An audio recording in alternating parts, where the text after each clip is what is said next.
Yo, what's going on, everybody? It is 3 p.m. here in Chicago, Illinois. That means it's time for another live stream. Today is Saturday. I lost track of the days. Saturday, January 30th.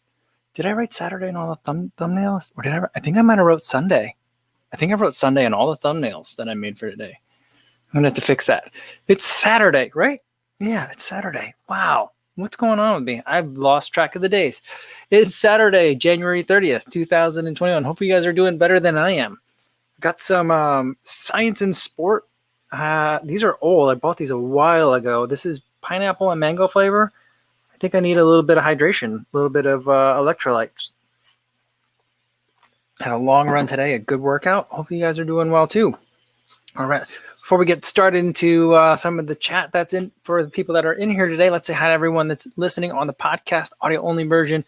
Appreciate you guys so much for listening. Hope you're having a good run. And for everyone watching this on YouTube after the fact, hopefully you guys are having a great day as well whenever you're watching this. All right. We got Jana in here first. She was early. She got here early, went for a run at about 10K. She didn't hit start on Strava.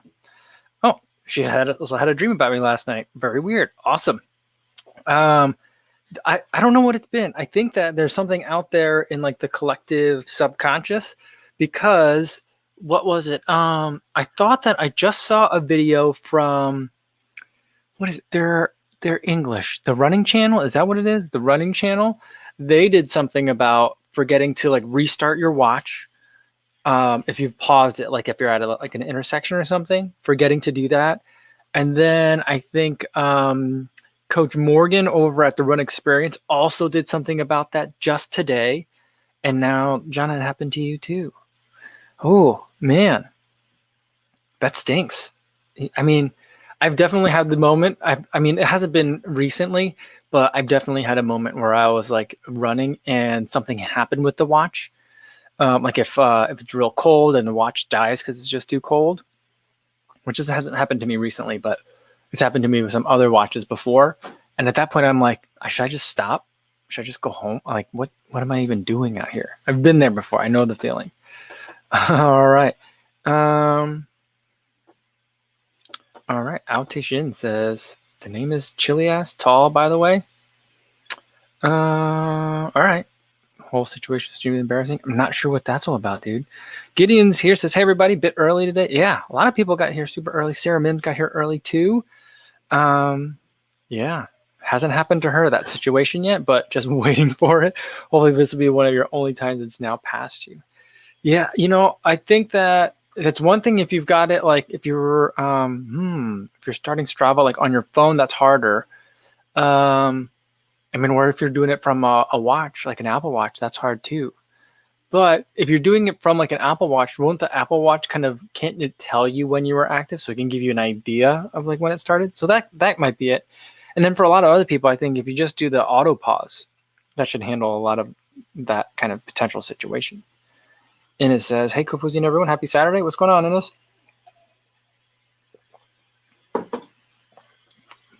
Britt Nicole 248 says, haven't anyone tried the Lone Peak 5s yet? The Lone Peak is a model that I haven't tried myself, but we'll see. I'm not sure what my next Ultra is going to be. I think it might be a while. A lot of shoes are starting to come in, and I'm worried that I'm just not going to be able to get to stuff. Plus, I just don't know what our situation is going to be looking like the next couple of months. I don't know if we're going to stay here for a little while once we take care of some business.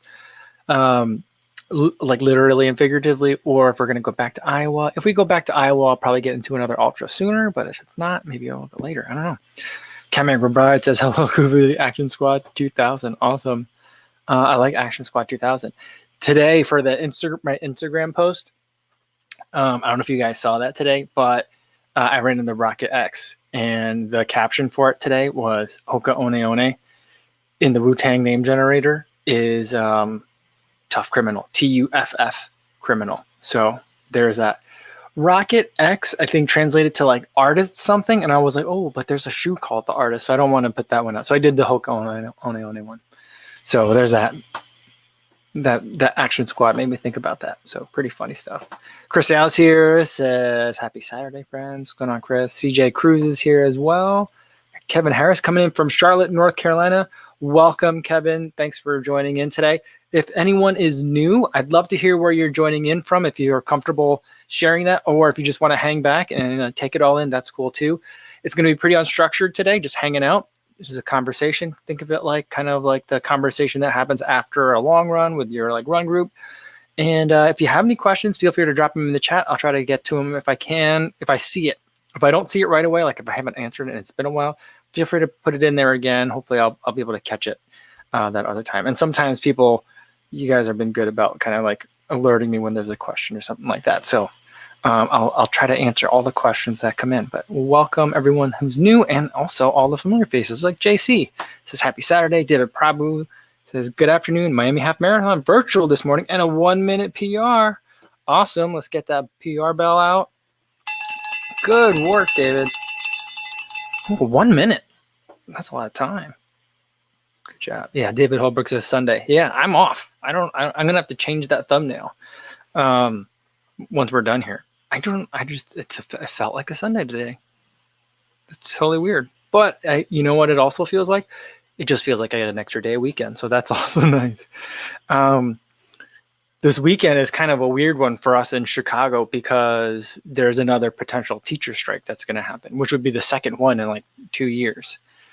2 years? 3 years? Something like that. There was a ridiculously long, there was like a 4-week long teacher strike right before the pandemic hit. And there might be another one because the mayor's trying to get everything to go back to in-person 2 days a week learning, and the teachers, and I'm with the teachers on this one, are like, I don't think it's a good time to be doing that. But I think the biggest irony of it all is that last week when it almost came to a head, we're like, no, it's really important to get the kids in school, which I totally agree with. But there's like another, there's limits on that. In the same week where the teacher, like the mayor is like, we got to get these kids in school. We had that snowstorm last week, and like most of the collar counties all shut down school for the day. So it's like we shut down schools all the time. We go months without school regularly every year. So I think that there needs to be a little bit more kind of balance. I don't totally, but I understand, and I think I can relate to the people who really need to send their kids to in-person learning. But I feel like when you're in dense population centers, it's maybe a little bit different. I know. I mean, I'm on the more cautious side of things. I understand that as well, but we may be coming to a head in terms of whether or not there's going to be in-person school on the same time where we're going to be shutting school down for snowstorms. That's my only main point. I'm not trying to advocate that one side is right or another, but the irony is that we're fighting over in-school attendance, and we're going to be shutting school down possibly for snow. They say it might be the biggest snowstorm that Chicago is going to get in like the last 5 years. So it's got some interesting potential here. All right. Sorry about that little rant. Eric Durrett said, good day. What's going on, Eric? And Jeff Elliott's here. Good to see you again. Hello. Jeff, you've been busy with work, I think, right? Good to see you. Let's see. Monroe's Warren says, listening from Melbourne, Australia. Awesome.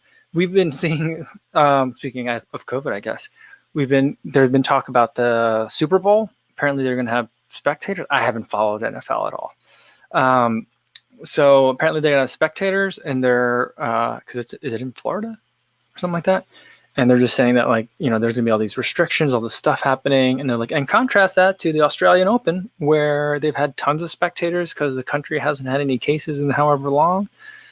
I don't know if that's exactly the right way I remember, like if that's accurate, but that's how I'm remembering the stories being told about it. So, tale of two places, I guess. But I hope you're doing well in Melbourne.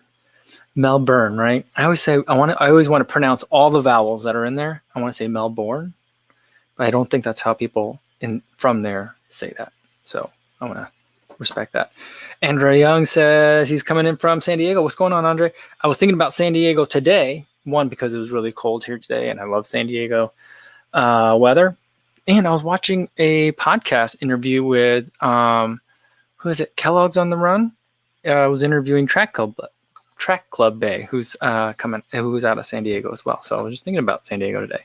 Rodolfo's coming in from Puerto Rico. Oh, I miss Puerto Rico. It's been now a long time since I've been to Puerto Rico. It was after the 2019 Chicago Marathon. No, 2018 Chicago Marathon. I think 2018. It's the last time I went. So it's been a while. I can't wait to go back. Oh, Paul Benturel says, new listener and follow-up from Naperville, Illinois. Awesome. What's going on, Paul? Welcome, local boy. And Michael Daughtry says, well, I can say I haven't been this early before. Awesome. Well, welcome. Oh, what's that in your hand over here? He's got something in his hand in his avatar. Okay. Brent Steen's coming in from Brooklyn, New York. Awesome. All right, here's a question. Mark Sinderson says, hey, Kofuzi, how often are you using the Stride to train with power? I have had mine for a week, and I think it's going to change my training. It certainly can. I run with it every day because I want it to always know what I'm doing. So that way I can constantly update my critical power. I feel like the critical power number that Stride is giving me is low. I feel like I've been adding more mileage, adding more workouts as well. So I feel like my fitness is improving, but it's been kind of like decreasing my critical power over the last couple of months. And so I'm not sure what's going on with that. I don't know if like maybe my Stride is like slowly dying or what. I don't know what's going on. So that's a kind of a weird side note for me, but I wear it every day to make sure that it knows my overall level of fitness. I think, I don't know if it takes longer than a week for it to kind of start giving you that data. I would probably, if I get the Stride new, I'll probably they have like a mini training program so that way Stride can like give you a couple of workouts to do based off of those workouts. Then it can kind of figure out your fitness and go from there. But these days I've been using it as a primary guide for all my reps and intervals. So for like most of my runs, easy runs, I go by heart rate and I just kind of go easy. And normally I'm not really even looking at that. I just kind of cover the watch with my jacket and I just go for an easy run and that's fine. But when I have a workout, like I've been putting, more, not workout, but I've been putting in work during my longer runs just because I don't want to be outside too long in the cold. And like one other time during the week. And so whenever I have something like that where I want to go marathon pace or marathon effort or threshold effort or kind of like mile race effort, that's when I'll reach for the Stride. And the way that I kind of figure out those numbers is for threshold is critical power. That's your critical power number. Otherwise, I'll use the race calculator and say like I'm doing a mile race. I'll tell it I'm doing a mile race and I'll say, okay, you can do it at this many watts. So that's what the watts that I shoot for, give or take, 5 on each side of that number.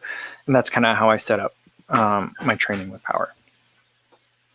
Martha says, every day feels like Sunday since last March. I mean, for me, it does and it doesn't because I got the kids are like in school, kind of, but I definitely know what you mean. Gideon went skiing today for the first time in his life. Awesome. How'd it go? Are you sore? I remember the first time I don't remember the first time I went skiing, but I do remember the first time I went snowboarding and I was on my butt like the entire time and I was very sore by the end of the day. Laura's here from Budapest. Hi, Laura. How are you? And Nate Will, 91, saying, sending love from Arizona. Awesome. I'm very envious of the warm weather. It's so cold here.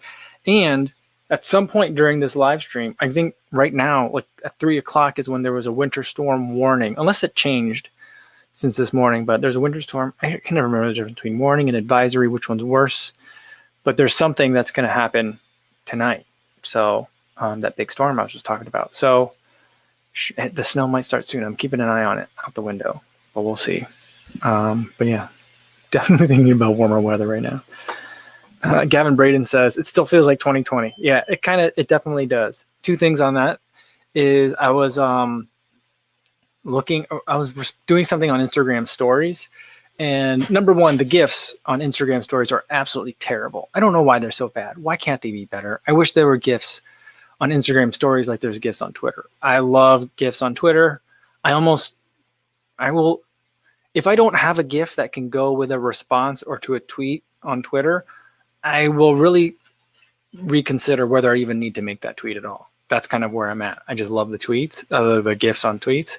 But I was looking at the GIFs on Instagram for the stories, and one of it was like, it was excited about 2020, and it was 2020 is going to be your year. That was like the GIF, and it was like an animated text and stuff like that. It was like a calendar that opened up, like a daily planner.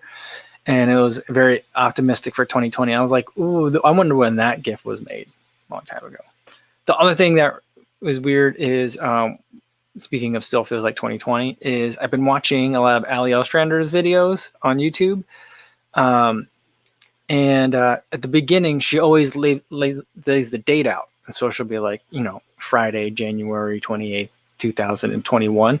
And she'll add the letters AD to it. And so it'll be like January 28th, 2021 AD. And for whatever reason, when she does that, it makes it look like I'm watching a video from the future. I just don't like, it has a very much like a Terminator type of vibe to it. Because you're watching a video and like it looks, I don't know, there's something about whatever camera she's using that like I could be convinced that the video was shot 5 years ago. I'm not to like criticize or not, but like just like the format that she uses for her storytelling. And so like it just seems like I'm from the past watching a movie in the future. That was, I don't know, it's just weird. It's really weird. It's just like a very strange like time loop that seems to be happening every time she writes the words AD at the end of the date. So I don't know. I feel very disconnected to time right now. Kurt is looking for a PR belt, but he said he ran 13.2 this morning and only missed the PR by 40 minutes. No. I'll tell you what though. Right now, like, I'm kind of hoping that my stride power meter, there's something wrong with it, because I'm out there and I'm running and I feel like I'm working hard. And I know it's wintertime and you've got heavier gear on and the temperatures aren't optimal for like, setting records or personal records. But I'm out there and I'm working and I'm like, this should feel faster. This should be faster for what it feels like I'm running. I'm like, I don't know how I'm going to get to those other times that I'm shooting for. So like, I feel like there's like a lot of work to do. So I'm a little bit concerned about that. I'm feeling like, oh man, this shouldn't be this hard for that pace. But I'm just going to have faith that it's all going to come together. We'll get there. That's what I'm thinking. Hopefully. Benoit is saying solidarity with the teachers. On this one for sure. Duke Holbrook is coming in from the mean streets of South Central Lexington, Kentucky. I don't think I've ever had the pleasure of visiting Lexington, Kentucky. All right. JC said, oh, that's right. 10K time trial today. He was expecting high winds, and he did have high winds, some rain and very wet course, but not too bad. Some local elites dominated. Oh, that's cool. Oh, awesome. Today, I was out on the lakefront trail and thinking like it was super windy out and conditions weren't great. And I was like, anyone that can is probably going to hit a treadmill today. And I was out there doing my workout and I was feeling really good about myself. And I was like, yeah, I'm getting it done. I'm the only one out here. And then like I turned a corner and then like all the running groups were there. So like a whole bunch of CARA, Chicago Area Running Association, Runners Association, Running Association, I don't know, RA was out there and they had tons of people out there. And then it seemed like every local like running group, like coached group was out. And they brought all their fast people. So like I'm out there working hard and people are just whizzing by me, chatting it up, like giggling and like just doing an easy run and just blowing my doors off. And I'm like, oh, that's a nice kind of, not that I'm fast, but like it really made me feel like I'm not fast. So like, yeah, local elites. I think they were all out and I think they were all on the lakefront path. I'm guessing like with the storm coming tomorrow, everyone's like, we got to get our work in today. But like, yeah, there was a lot of people out there, a lot of fast runners out there today. I was towards the end, I was doing like every other mile hard and I was on a rest period. And I'm guessing by the fact that they all had matching maroon on that they were Loyola runners. And so they like whizzed by me super fast, which was weird because they were really chatty. I think it was the Loyola men's. I don't know if it's the track team or the cross country. Who knows? The seasons are all messed up. But so they were all out there and they were running and they were moving really fast. And I was like, oh, And I was like, now I'm going to like my next work phase is coming up and it's going to look weird. Cause then if they just passed me and now it's going to look like I'm trying to pass them or whatever. So then they were maybe like 100 meters ahead of me. And then like my next work phase like clicked over. So I start moving and then I realized they were like jogging and still moving faster than like my threshold pace. And they were still like still picking up distance on me, like still like putting distance between me and them. And I was just like out of breath and working really hard because it was my last one of the day. I was on mile 14 or 15 or something like that. So I was like, I'm tired. I'm like, I had a million excuses. There was a headwind, everything like that. But I was like, man, these kids are just destroying me out here today. And they're not even trying. But then I was telling my wife this story and she's like, but they're also half your age. So I was like, okay, I don't know if that makes me feel that much better. I think that kind of makes me feel worse, but there's a little bit of a difference. But how did you do on your 10K today, JC? You didn't say that. I'm looking at the comment now. Not too bad, right? Okay. All right.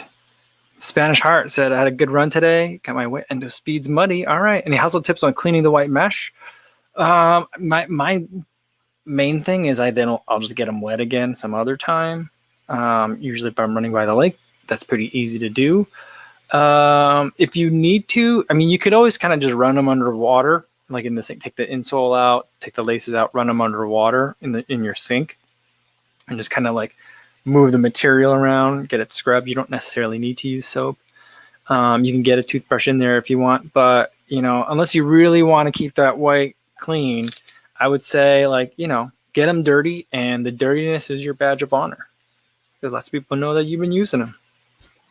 So there. All right. Sorry, I think the chat just jumped on me. So okay. So let's see. Dustin Reed says, new listener and sub from Toledo. What's going on, Dustin? I hope you're doing well in Ohio. I'm trying to think if I've ever been to Toledo. I think I have. It's been a long time if I have. All right. Teddy Man said, Edbud reviewed the Ultra Boost 21s. They trap stones on the outsole. Interesting. Where would they be trapping stones on that one? I'm trying to think of what the outsole pattern looks like. It's different this year for sure. So, I'll keep an eye out for it. There aren't too many stones that I'll be encountering out here in Chicago, but I'll keep an eye out for it. Ben Browning says GIF or GIF pronunciation. I go with GIF. I know the person who invented the file says it's GIF, but I feel like it's like a literary work. Once you make it and release it into the world, the world receives it how it will, regardless of what you think about it. And I'm going to call it GIF. I feel like if he wanted it to be pronounced GIF, he should have found a way to put a J in there. Like it's graphical something, right?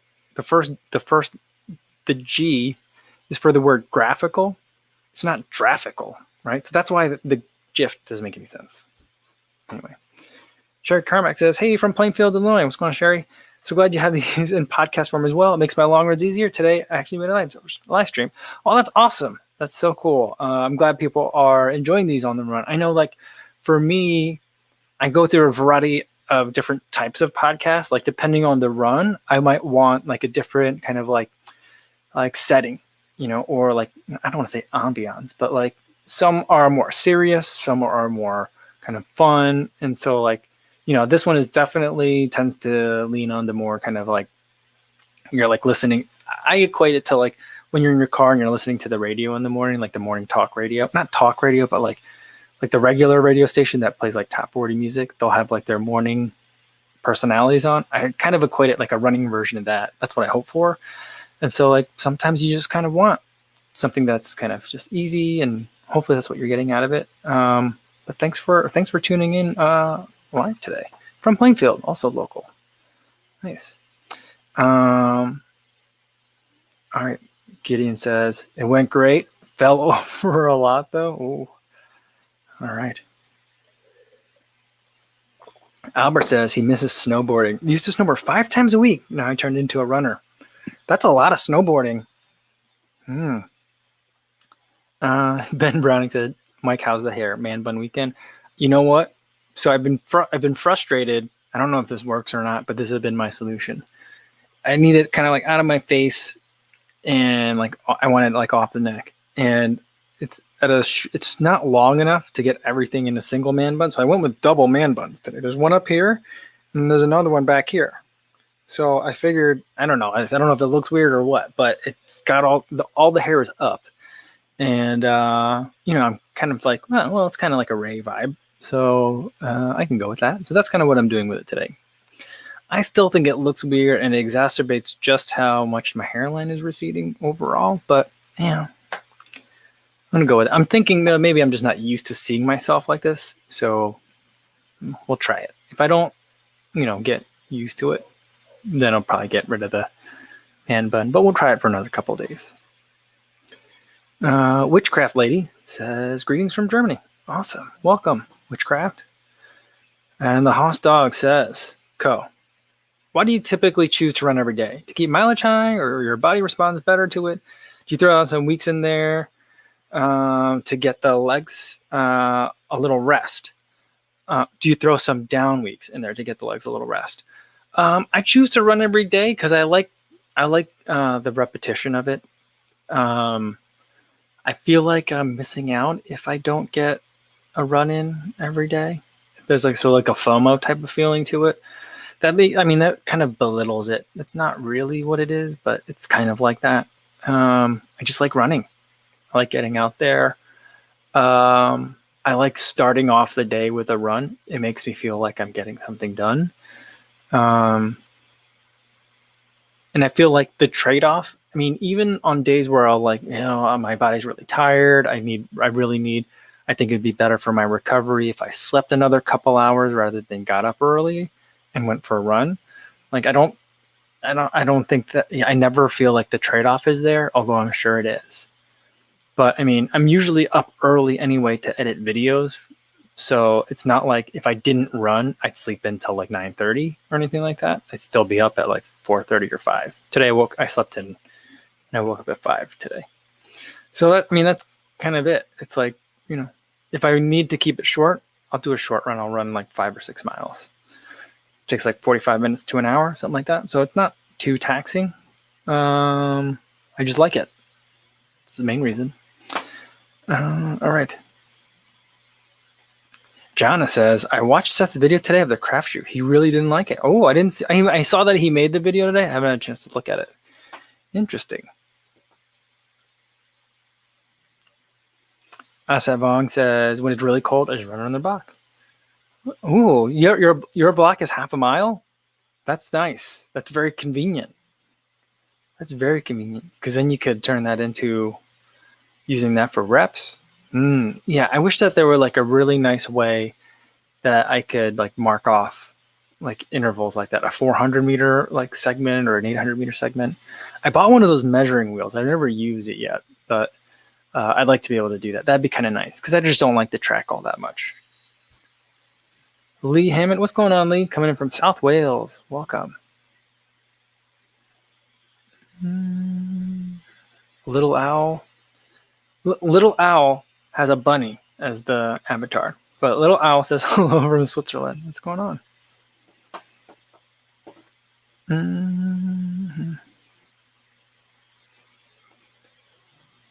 Javier V says, King Kong or Godzilla? Who would you put your bets on? I would say Godzilla, because it depends on which Godzilla you watch, but he varies in size, it seems. And sometimes he seems to have different powers than others. But King Kong is just a giant gorilla, right? Which is impressive in and of itself. But King Kong doesn't ever breathe fire, or he's never doesn't ever shoot like lightning bolts out of his eyes or anything like that. He's just big. Godzilla is giant and has like weird superpowers. So that's kind of how I would pick that.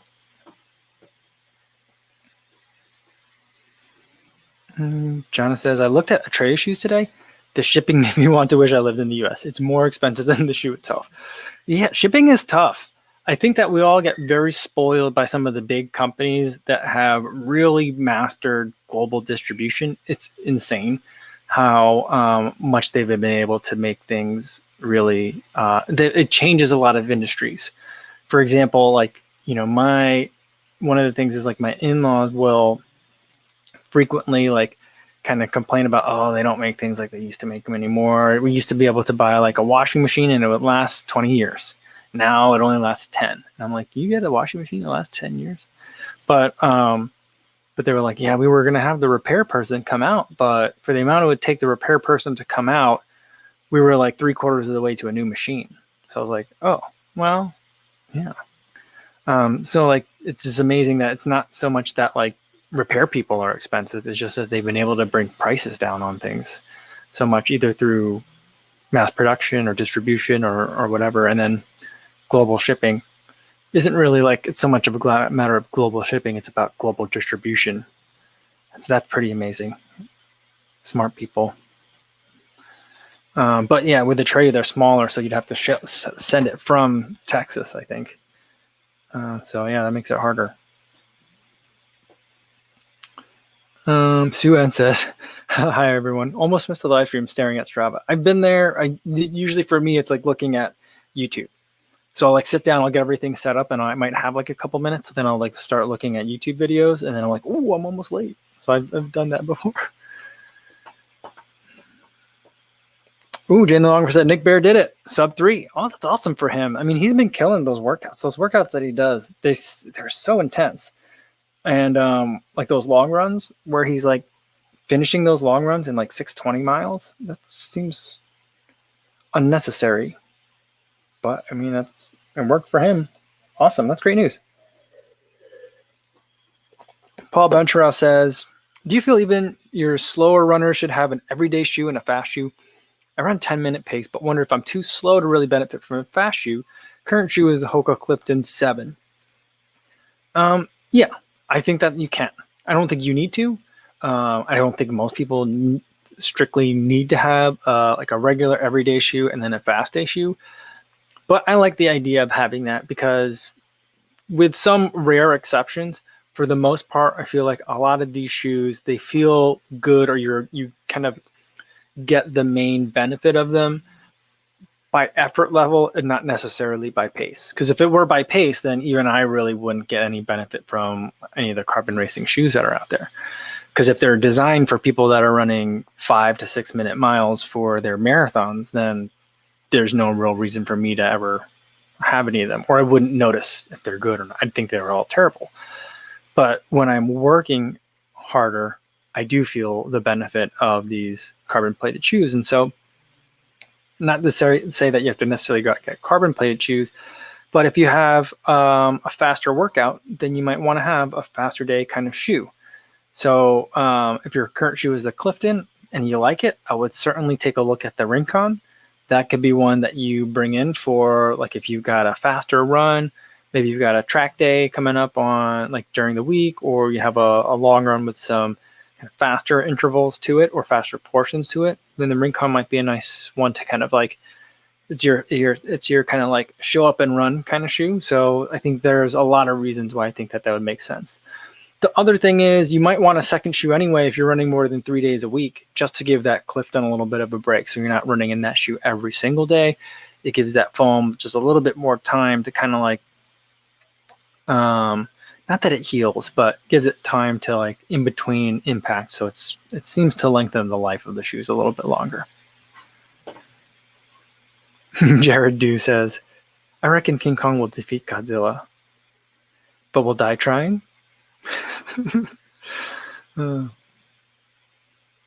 Frank says the war against the Terminator is supposed to happen in 1997.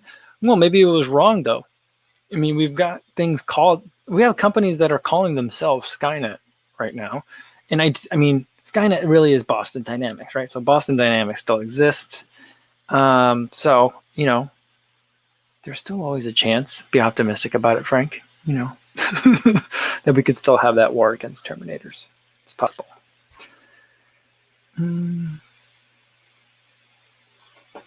Albert says, Kofuzi, you might want to upgrade to the Stride with wind since it's so windy on the runs. I've been thinking about it. I'm also kind of just waiting for the Stride to die. Because like it's not technically waterproof, but I get that thing wet all the time.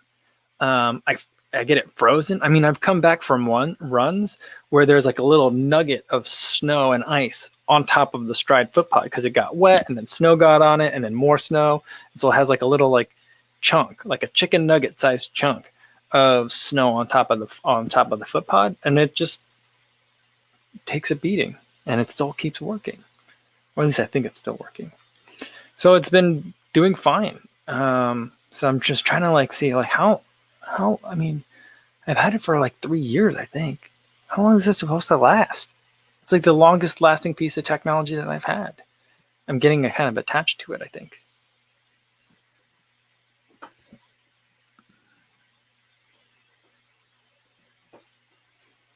Oh, Brandon Cam is here. Awesome. What's going on?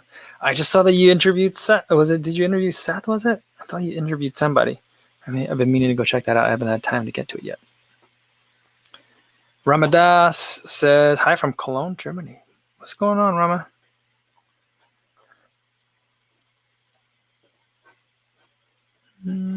All right. Martha says, Mike, you'll get to the point where age grading is so relevant, you'll actually be proud of it. Since I only started running at 58, I had no choice. That's awesome. Yeah, going back to me getting my doors blown off by all those younger runners that are out there today. But to be fair, to the faster runners that are out there, they weren't all half my age. Some of the other runners, like the DW running group was out there today, and those runners are super fast as well. And they are not all half my age. Some of them are only a little bit younger than me. Well, probably them are more than, most of them are probably 10 years younger than me, maybe. I'm not sure. There's a variety. There's a range depending on which part of the group showed up. But the people that showed up today were all super fast. And so like there was a point where I was running and I had my selfie stick out and I like rounded a corner and I was working hard. And then I didn't see, but then another like running group was coming by. So that was kind of like embarrassing, but whatever. I mean, I run with a selfie stick. That's my thing. But yeah, maybe I need to age grade it. So I don't know how to age grade on the fly though. That's the thing. I have to figure that out. Carlos says, is the peg trail too good for a super trail race?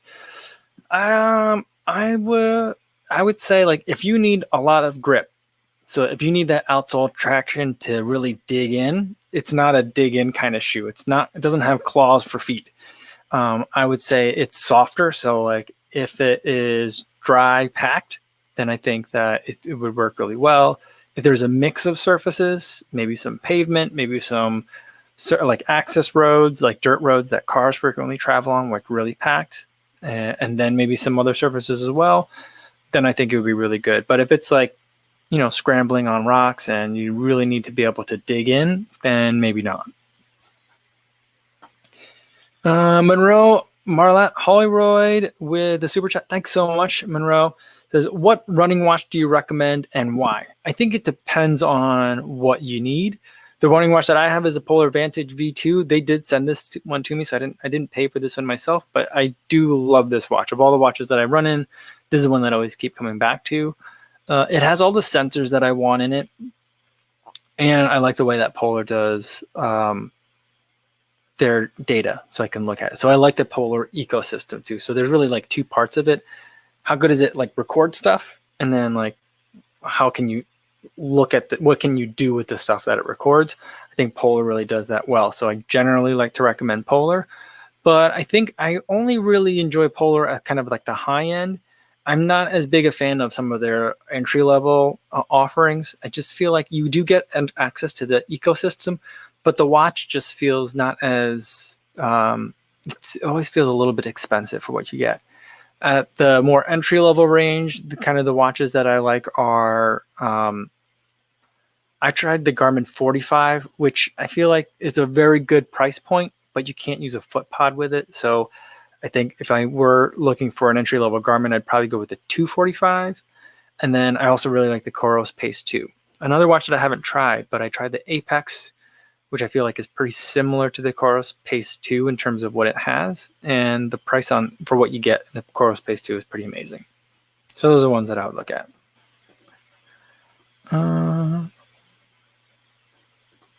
Yeah.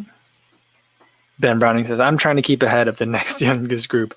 I'm just trying to keep up with the group that I'm in.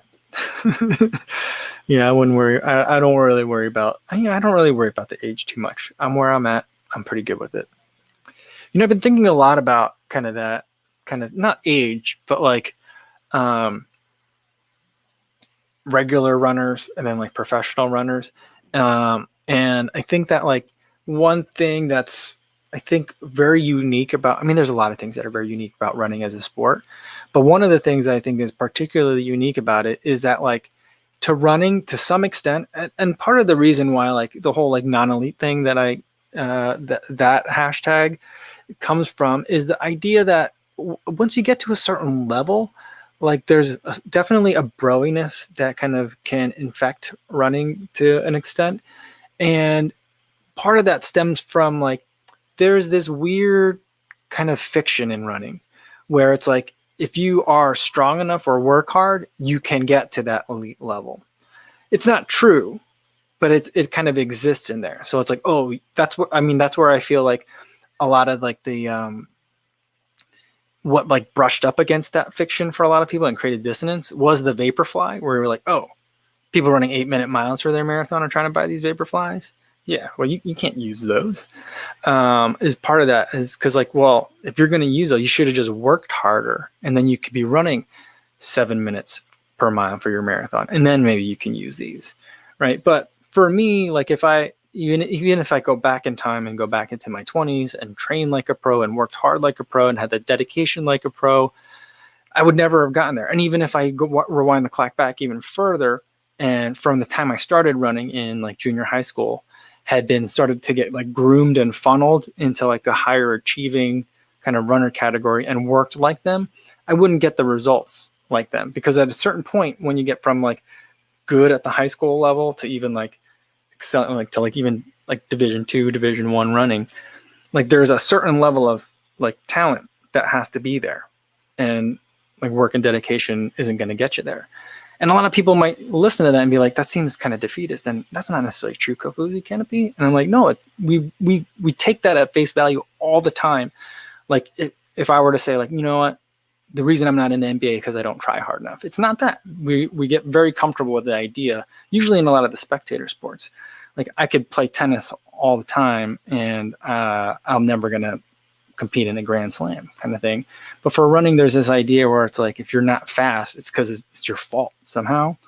Or if you're not an elite, it's because there's something wrong with you, or you've done something or didn't do something. So that's kind of something that's been kind of on my mind lately. It's been I don't know why that's been on. Maybe because I'm feeling old, or maybe it's because I'm feeling slow lately. But that's something I've been thinking about. It's very strange. I feel like the more a sport becomes a spectator sport, the more like we like just like are very accepting of the idea like, oh well, LeBron James is LeBron James. No one, he's really great. He works extremely hard, but he was born with a certain amount of talent. But running really isn't a giant spectator sport, and so a lot of it is like, well, people are fast because they work really hard, and they kind of like pretend like the talent part really isn't a big deal. But it still is a big deal. Both parts are required to be excellent or to be like world level. You know, I don't know. I mean, maybe I'm thinking that I'm coming up with some like brilliant or observation, and everyone's like, yeah, of course. I don't know. Frank says the difference between the great frosh cross-country runners and the middle of the road ones has very much to do with how hard they're working. That I will definitely agree with you. Like at the high school level, for sure. I could see that. But like, I think the difference between the cross-country runners that are going to the state meet and the ones that were like me, that are like number 6, number 7 guy on their high school teams, you know, that isn't all just hard work. There's something that I don't have, that I never had, that was, you know. So I mean, maybe we're quibbling, but I do think that there's something that I just don't have. I don't know. But on the other side of that is what Ben was saying. What I like about running is that we can largely just compete with ourselves if we ignore comparing to others. So yeah, that's where I'm at. That's what I've been doing for a long time. And that is what's great. And, I don't know, maybe that's what people have been having a hard time with no races the last year, is that like have to then kind of look inward a little bit more instead of getting our gratification outward in a sense. So I don't know. Yeah. I mean, it's the other thing that I was thinking about that's kind of related to that is like the, people say like, well, you should train like this, and this because that's what the pros do. And the more I think about that, the more I think that that makes even less and less sense. Because like, when you listen to like a pro thinking about like, well, you need to think about your race strategy. Is this going to be a fast race the entire time out, or is this going to be a sit and kick? Whenever I hear like that kind of like discussion, I'm like, man, what is it like to step to a line in a race and say like, all right, I'm not just going to try and run this as smartly as I can and have like even pacing or maybe negative splitter race, but because of who's lining up next to me, I might want to sit back and then outkick them at the end. Like that's not a capacity I've ever had to be able to make that kind of decision. And that makes certain kinds of workouts make a lot more sense if those are the kinds of things that you need to be able to execute. But for someone like me who's just trying to have a good time, like a good finishing time for a marathon, like the way I train, I guess should be very different than because I'm not ever going to be engaged in championship style racing. So I don't need to train like someone who does engage in championship style racing. So so I don't know. I've been doing a lot. I've been putting in a lot of miles lately, a lot of easy miles. I've had a lot of time to think about stuff. I've kind of been all over the place.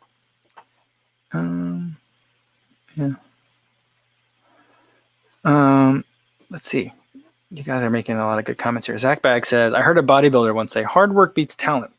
And then another bodybuilder said, sure, but once talent starts to warn hard, it's game over. I think I understand. I'm not sure exactly what you said there, but I think I understand what you're saying. I mean, I think hard work beats two equal talents. You know what I mean? Hard work can even probably beat some slightly superior talent.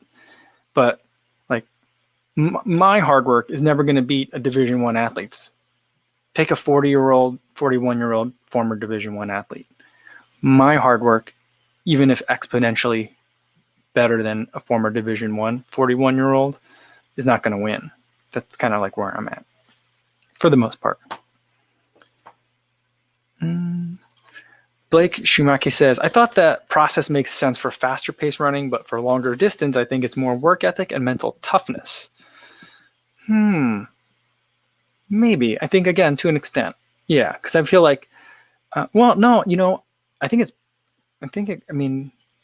process makes more sense for me for long distance running, because that also builds that work ethic and mental toughness. I think for faster pace running, that's where I feel like the gap between hard work and talent can be even greater.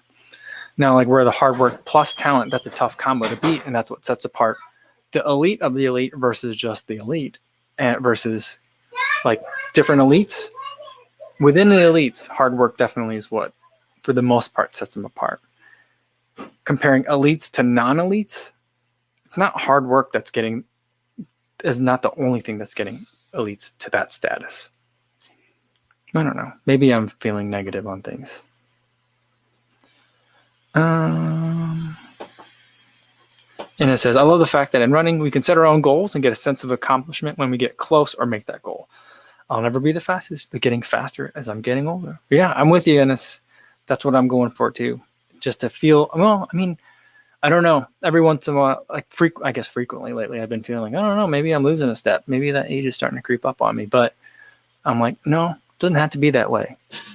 Doesn't have to be. I think I can continue getting faster, at least for a little while longer. So we'll see how far I can push it.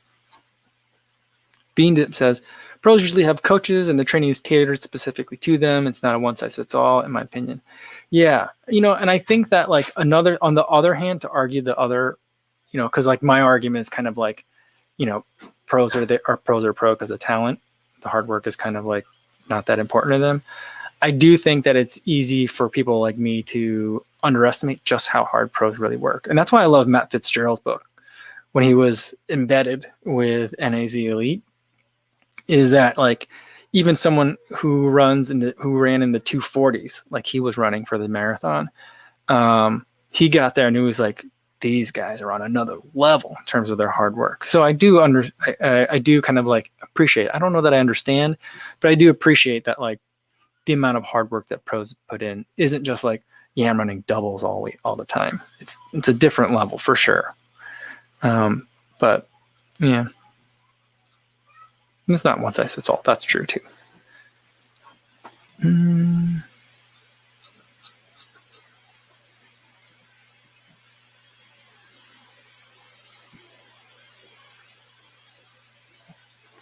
Connor Murray says, "What's your favorite season to run in?" I'd say winter. I like winter running. I don't mind having a lot of clothes on. Yeah, your speeds aren't as fast, but it's just more fun. I enjoy running in the snow. When it's actively snowing, that's my favorite. I mean, sometimes it's snowing and it's a storm and it hurts your face and you're hurting because it's so cold out. But I don't know. I think I'd rather be hurting because it's so cold out than like melting because it's so hot and humid. Yeah, I think that's what it is. Winter for me.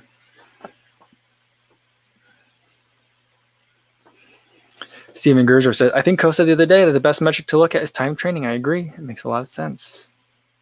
Thanks. I did say that in the restart running video. Dustin says, some days we just need to leave the GPS watch home and just fun or just run, maybe just fun run because we love it. Definitely something I like to do when I'm feeling I'm getting too focused on hitting certain paces.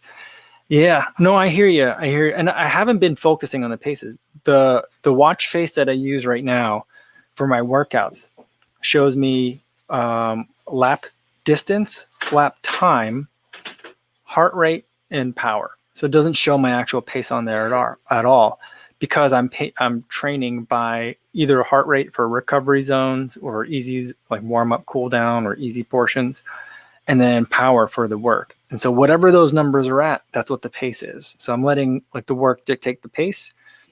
After the fact, then I'm like, oh, I was working hard, but that wasn't as fast as I was hoping it'd be. So that's kind of where I've been seeing that a little bit.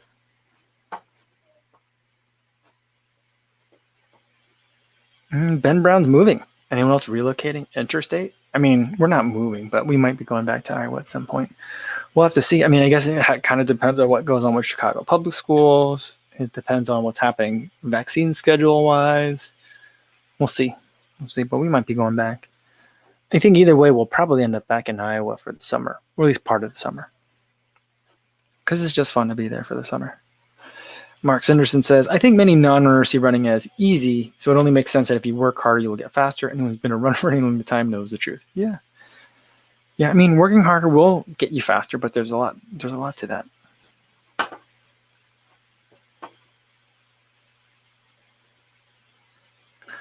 KK Kuzmanov says, heard recently that overlooked is your body's ability to recover from high mileage, not just your talent and hard work. Yeah, that's all. I mean, that's all part of that.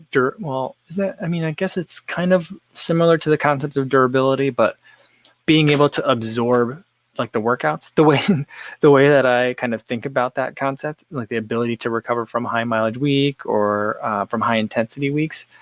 I mean, that it's kind of part of the talent too, is like how well can your body respond to stuff. But when I think about like how much can your body absorb in terms of workouts and mileage, I think of like that scene in The Matrix when he's just like, he spends like overnight just like downloading like how to do stuff, like how to like hand-to-hand combat, how to fire weapons, how to like fly a helicopter, that kind of thing. And he's like, oh, he's a machine. He's been in there all night. You know, that's kind of how I feel like you got to be able to just absorb it, let it sink in, and then you can be able to execute on that later. But yeah, that's for sure. Because like different people will respond differently to different stimulus, different kinds of workout training plans and approaches for sure. Gary B71 says, hard work beats talent when talent doesn't work hard. That's true.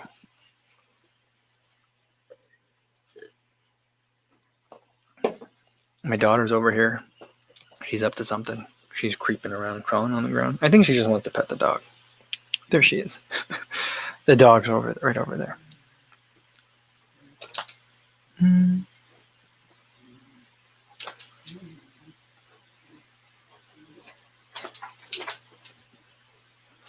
Simon Wesley says, are you listening to any of the Headspace/Nike guided runs? They talk about being kind to yourself and not bullying yourself whilst running. Maybe I need to look at one of those. Maybe I've been hard on myself while running. I don't know. Here's the thing. I feel really good about my running, about my easy running right now. I think because we're back in Chicago and it's flat again, my easy runs are much easier to control and ensure that they're easy runs. Back in Iowa, it was hilly. So even then, like I'd have some inclines that were not steep, but enough to make a difference on the body. And I felt like a lot of the snow running that I'd been doing was really taxing. And even though I had lots of easy runs, heart rate was low, the leg muscles were just taking a beating. And so I feel like my easy runs, those paces are dropping real fast. They're not really fast, but they're getting to where I think they should be.